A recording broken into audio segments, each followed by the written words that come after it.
We've all felt it, right? That pressure to just fit in. But what's the real cost of that deal we make with the world?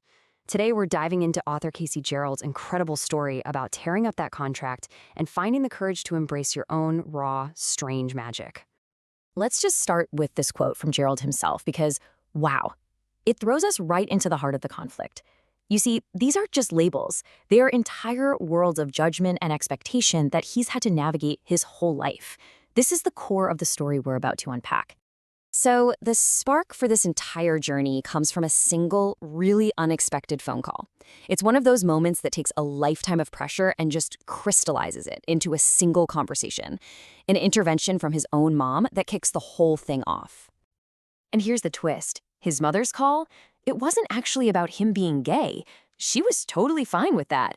Her problem was with the words he was using in his memoir to describe himself. She was terrified of the labels he was claiming, and that fear reveals something so much deeper. This slide really lays out the world she'd built for him. On one side, you've got over here. This is the acceptable version of him. Prominent, intelligent, upstanding. A gay man who, fits the mold. And then you have over there, with all the unacceptable words. Faggot, punk, vagabond. She was drawing a very clear, very bright line in the sand. And this was her whole message boiled down. It was a plea, really, to stay inside the safe, respectable lines society had drawn. In her mind, she was trying to protect him, telling him to just choose the right side, the right identity. This pressure from his mom, it wasn't new. It was actually the peak of a strategy he'd been following his whole life, what he calls the bargain. It's this unspoken deal to conform just so you can be accepted. And you can see this bargain playing out across his entire life. It started in childhood, with this little ritual of walking perfectly, thinking it could magically bring his mother home. Then it was shedding parts of his identity at Yale to fit in, and later climbing the big ladders on Wall Street and in Washington. Every single step was a move toward what was expected, toward being perfect. And this is the core of that bargain. It's a deal we probably all recognize, right? Adapt, submit, become what other people want you to be, and you'll be safe.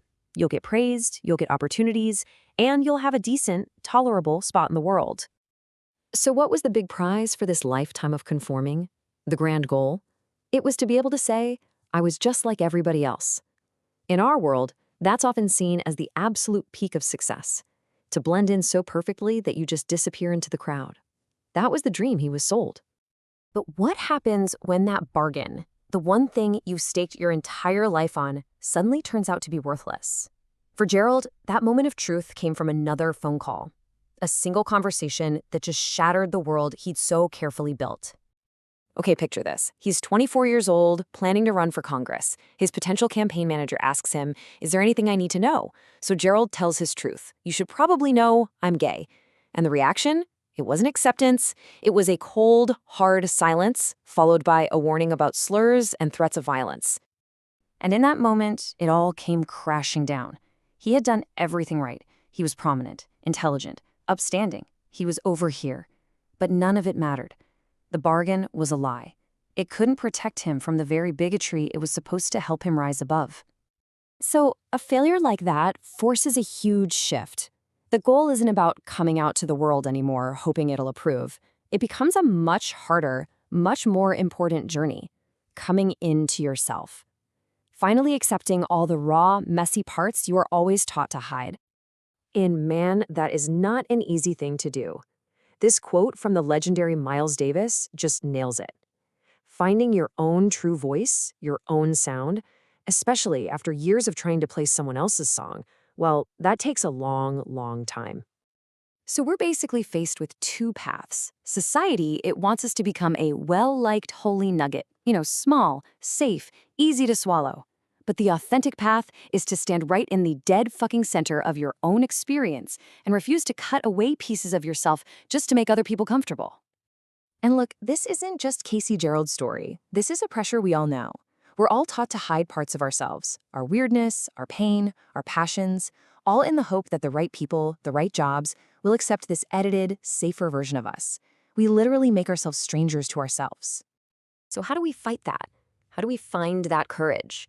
Well, Gerald offers this final, absolutely breathtaking metaphor that completely flips our idea of what courage even is. It comes from a really old story, reimagined for today, the story of Lot's wife. Now, traditionally, the story of Lot's wife is taught as a cautionary tale about disobedience, right? She was told not to look back at the destruction of Sodom. She did, and poof, she was turned into a pillar of salt. But Gerald asks us to look at it in a completely different way, as a radical act of empathy. What if she looked back not because she was disobedient, but because she couldn't stand the thought of abandoning her people, even the ones labeled wicked, to suffer all alone?